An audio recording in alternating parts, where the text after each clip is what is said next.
ආයිබෝවන් අද අපි ටිකක් ගැඹුරට යනවා මිනිස් හැකියාවන්ගේ අර සීමාවන් පුළුල් කරන්න ඉතිහාසය පුරාම කරපු උත්සාහයන් කීපයක් ගැන හොයලා බලන්න. මේවා සමහර වෙලාවට සුපිරි මිනිස් නිර්මාණ ව්‍යාපෘති කියලාත් කතා වෙනව නේද? ඔව් ඒ වචනේත් පාවිච්චි වෙනවා. අපිට තියෙන මූලාශ්‍රවල ඇත්තටම ඇමරිකාව, සෝවියට් දේශීය, චීනය, ජර්මනිය වගේ රටවල් වල කරපු සමහර ඒවා නම් හරිම මතභේදාත්මකයි. ඒක තමයි. ඇතැම් වාර්තාවලට අනුව සදාචාරමය ගැටලුත් මතුවලා තියෙනව නේද? අනිවාර්යෙන්ම.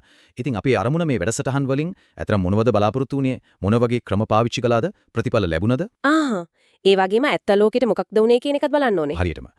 මෙතන අර අතීත කතාව වගේම අනාගතයේ විද්‍යාවත් එකට එකතු වෙනවා වගේ. එහෙනම් අපි මුලින්ම බලමු දාර මනස පාලනය කරන එක මානසික හැකියාවන් වැඩි කරන පැත්ත. ඔවයි. ඇමරිකාවේ MK අල්ට්‍රා ගැන ගොඩක් දෙනෙක් අහලා ඇතිනේ. ඔව් ඒක ප්‍රසිද්ධයි.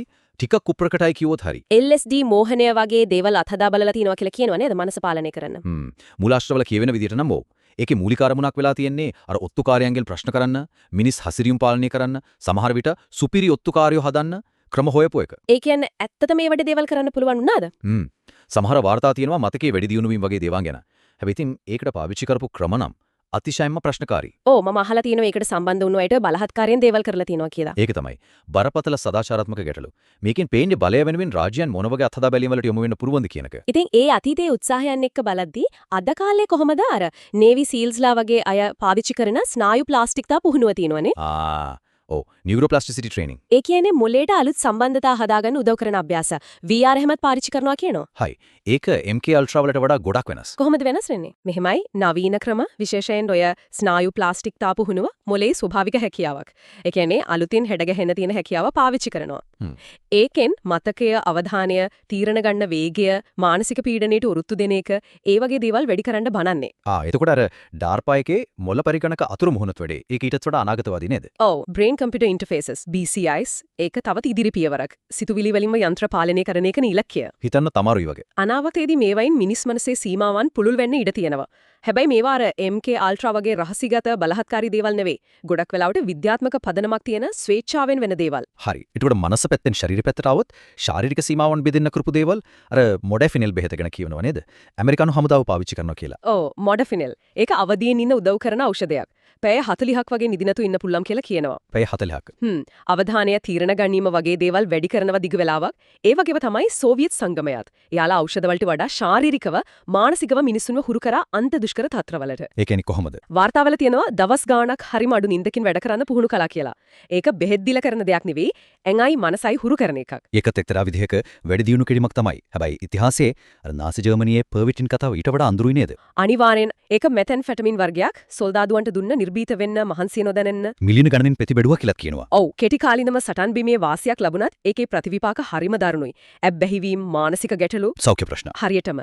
මේකෙන් පේන්නේ අර කාර්ය සාධනය වැඩි කරගන්න ගිහින් සදාචාරයයි සෞඛ්‍යයයි දෙකම පරදුවට තියෙන එකේ අනතුර. හැබැයි රුසියානු අභ්‍යවකාශගාමින්ගේ පුහුණුව ඊට වඩා වෙනස් නේද? යුරි ගගාරින් වගේ අය. ඒක සම්පූර්ණයෙන්ම වෙනස් ප්‍රවේශයක්. අධික පීඩනයට G-force වලට තනිකමට ඔරොත්තු දෙන්න ක්‍රමානුකූලව පුහුණු කළා. ඒක අනුවර්ධනය වීමක් ඒ ක්‍රම පස්සේ කාලෙක ලෝකෙම පාවිච්චි කළා. හරිම රසවත්. දැන් අපි යමුදා ඥානමය මට්ටමට. මනසයි ශරීරයයි පැනලා DNA වලටම බලපෑම් කරන්න හදන එක. දෙවෙනි ලෝක යුද්ධෙන් පස්සේ ඇමරිකාවේ ඔපරේෂන් පේපර් ක්ලිප්. ඒකෙන් නාසි විද්‍යාඥයෝ ගෙන්න ගත්තානේ. වර්නර් වොන් බෲන් වගේ අය. ඔව් ප්‍රධාන වශයෙන් රොකට් තාක්ෂණයට ඒ හරහා අර මිනිස් හැකියාවන් වැඩි දියුණු කරන බැතරත් බලපෑමක් වුණාද? එයාලගේ පරීක්ෂණ වලින්. වෙන්නේ නැති මොකද ජර්මනුවන් ඒ කාලෙත් පරීක්ෂණ කරලා තිබුණා මිනිස් කාර්ය සාධනය වැඩි කරන ඖෂධ, මානසික පීඩනයට ඔරොත්තු දෙන ක්‍රම, මනෝවිද්‍යාත්මක යුද උපක්‍රම ගැන. ඉතින් ඒ දැනුම ඇමරිකාවට ලැබුණා. ඒ කියන්නේ ඒ දැනුම පස්සේ යාළගේම පරීක්ෂණ වලටත් පාවිච්චි වෙන්නේ නැති. අනුමාන කරන්න පුළුවන් ඒකත් අර MK අල්ට්‍රා වගේ දේවල් වලට යම් විදිහක සම්බන්ධයක් තියෙන්නේ නැති. දැන් වර්තමානයට આવොත් අර CRISPR ජාන සංස්කරණ තාක්ෂණය. ඒක තමයි දැන් ලොකු කතාබහක් වෙලා තියෙන්නේ. චීනයේ ඒක පාවිච්චි කරලා සුපිරි බිලින්දුන් හදනවා කියලා චෝදනා තියෙනවා නේද? බුද්ධිය ලෙඩවලට ඔරොත්තු දෙන හැකියාව වැඩි කරපු. ඔව් ඒ වගේ චෝදනා තියෙනවා. ඒ වගේම තමයි චීන විද්‍යාඥයෝ හී ජියන්කුයි.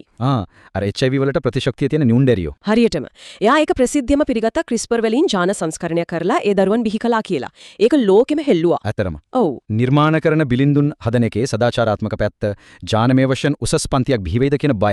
ඒ ඔක්කොම ගැන ලොකු කතිකාවක් පටන් ගත්තා. එතකොට මේ හැමදේම දිහා බැලුවම පේනවා මිනිස්සු කොයිතරම් කාලෙක ඉඳන්ද තමන්ගේ ස්වභාවික සීමාවන් පනින්න හදන්නේ කියලා. ඒකනේ විද්‍යාව, තාක්ෂණය සමහර වෙලාවට හරිම භයානක මතභේදාත්මක ක්‍රම ඔක්කොම පාවිච්චි කරලා තියෙනවා. මොකක්ද මේ පිටිපස්සේ තියෙන ඇත්තම හේතුව? බලයද? බලය, ආරක්ෂාව, දැනුම හොයාගෙන යන එක, සමහර විට අමරණීය වෙන්න තියෙන ආසාව, ඒ වගේ ගැඹුරු මිනිස් අභිලාෂයන් වෙන්න පුළුවන්. කොහොම වුණත් මේ හැම උත්සාහයක්ම අපෙන් ප්‍රශ්න අහනන මිනිස් විභවතාවය කියන්නේ මොකද්ද? අපේ සීමාවන් මොනවද? අනාගතේ අපි මොනමගේ වෙයිද? ඉතින් අපි මේ කතා කරපු දේවල් එක්ක විශේෂයෙන් අර මූල පරිගණක අතුරු මුහුණත් ක්‍රිස්පර් වගේ තාක්ෂණයන් දියුණු වෙන වේගයත් එක්ක අනාගතයේදී සුපිරි මිනිස්සා කියන එක ඇත්තක් වෙන්න ඉඩ තියෙනවද? ඒක තමයි ලොකුම ප්‍රශ්නේ. තාක්ෂණිකව සමහර වෙලාවට පුළුවන් වෙයි. එහෙම වුණොත් සමාජයට මොන වගේ බලපෑමක් වෙයිද මිනිස් වර්ගයට? ඒක ගැන හිතන්නකෝ දේවල් තියෙනවා අසමානතාවයන් වැඩි වෙයිද? වැඩි දියුණු කරපු අයයි නැති අයයි කියලා බෙදීමක් ඇති වෙයිද? සදාචාරාත්මකව අපි කොතනද ඉන්නේ? හරිම සංකීර්ණ ප්‍රශ්න ටිකක්. ඉතින් ඒ ගැන තවදුරටත් හිතන්න දෙයක් ඉතිරි කරමින් අපි අදට සමුගනිමු. ඔව් ඒ ගැන හිතන්න වටිනවා.